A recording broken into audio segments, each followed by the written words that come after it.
Hello, and welcome to the Tavern Chat podcast. I am your host, Eric Tenkar, your bartender in the OSR, your main proprietor at the Tenkar's Tavern blog. I apologize for yesterday's fiasco.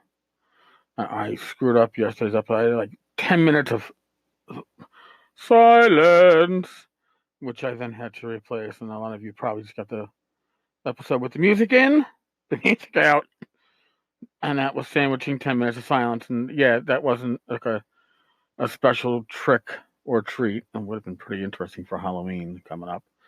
But no, that was pretty much a foobar on my end. So, in any case, I apologize. Now, on the blog today at tankerstaffer.com, and for those of you who have no idea, there's a blog that has been around for 9+ years attached to this podcast. I asked folks if they ran special themed adventures around Halloween for their groups. I mean, when I was younger, in Eric's 1.0 age of gaming, before I stopped in 97 and took like a 10-year plus break, I happened to run. I would occasionally run Call of Cthulhu. Not a lot, but occasionally. And I would run it though on Halloween. I would run one shot, or with us, maybe it's a 2-shot, two afternoons or whatever to get the adventure in. And I ran a Ravenloft adventure one time, the created, because it was a low-level adventure. I think it was like for levels 2 to 4, which was perfect for my group at the time. And yeah, with the takeoff of Pinocchio, with the marionettes, and well, a sort of you couldn't take it too seriously. So, but I again, that's what I would do. And I've always liked horror in my gaming. I just don't know if I like horror as the gaming. Let me explain. I love Call of Cthulhu, but I like it more for reading the adventures than necessarily playing them, because let's be honest, Call of Cthulhu is not an adventure game. It's not a fantasy game when it comes to RPGs. It's a survival game where the players throw themselves into trouble and yet hope to survive. There's not much of a chance of overcoming the evil on the other side. You're not going to beat the great old ones, the deep ones, Cthulhu himself, or any of the other creatures. You might do something to their minions at the risk of your own sanity, but you're not going to be the one that comes up and top. I don't think Call of Cthulhu is made to support. I mean, I know people do it.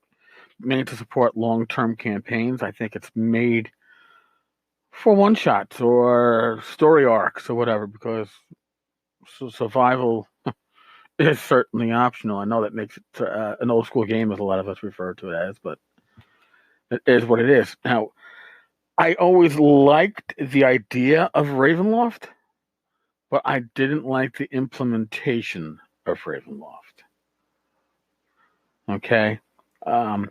Usually with Ravenloft, players get pulled in, and then they are looking to leave. So it isn't how do we survive against this, overwhelming evil backdrop, but how do we get out of here? I don't remember playing any campaigns that the characters were native to Ravenloft. It's not something that I can recall. And although Call of Cthulhu, the basic RPG engine that runs it, is one of the game systems that I cut my teeth on after D&D or AD&D, and it's certainly one that I understand well. My comfort zone these days is solidly in the OSR. Games that emulate D&D, AD&D, roll your d20 for your hits and your saves and all that stuff. Less rules, more better. So I've been toying with the idea of taking Joe Salvador's Eldritch Tales, Lovecraftian white box role playing, which, excuse me, is basically Call of Cthulhu rewritten for like a Swords and Wizardry rule set. Yeah, here I'll give you the pitch from RPG Now. Aeons before man arose from the primordial mire, ancient creatures descended from the stars to step through dimensional passages to inhabit the earth, while many of these old ones have since passed into inactivity. Now, my note, not death. The secrets they carried with them have been shared with man, and now terrible cults haunt the fringes of modern society. These ancient terrors thus still menace mankind, and if the prophecies are to be believed, the old ones shall return to reign again over the earth.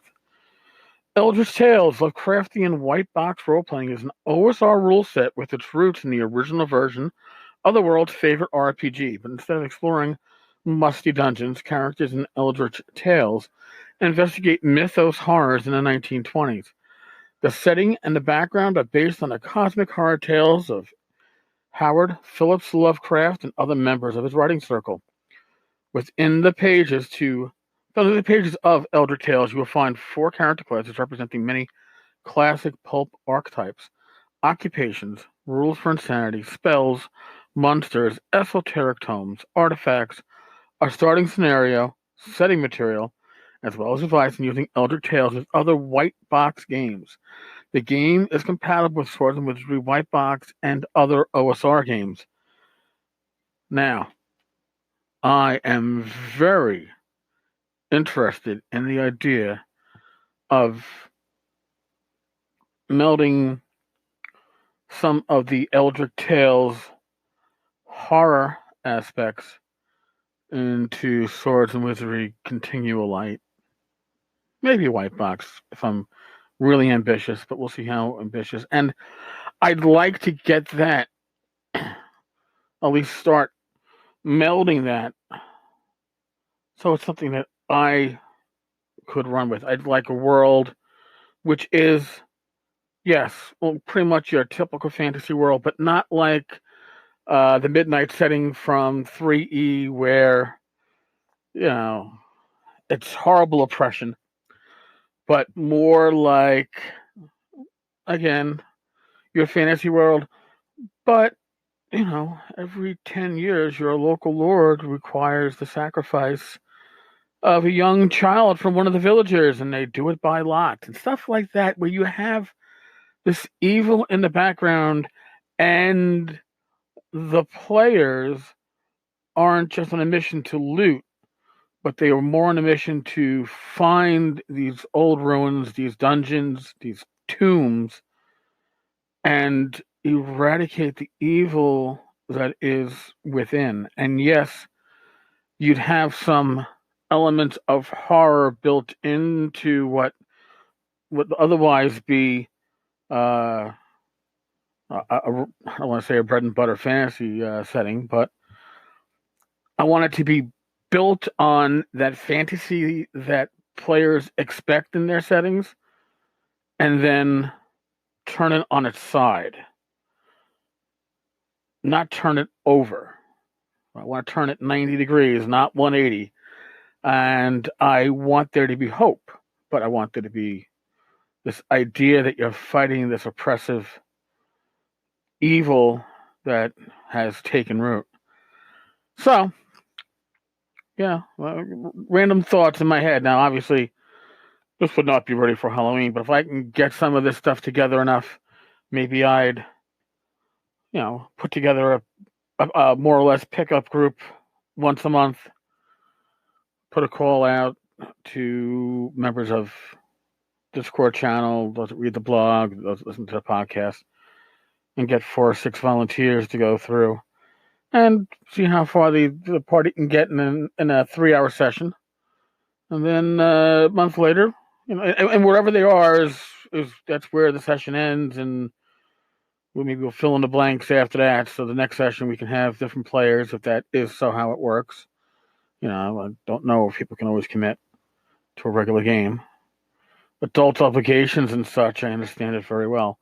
But yeah, I'm thinking about putting something like that together. So, in any case, random thoughts on a random Sunday. Well, not so random. Halloween is coming up. Thank you for listening, folks. Thank you for your patience with yesterday's episode. Like I said, I recorded new meat and potatoes for that part that doesn't exist except for a long silence. I don't know if all the podcast catchers got the update. Again, I apologize. Stay safe. Be well. Fight off this goddamn flu and cold season. God bless. And I will talk with you all tomorrow. Later, folks.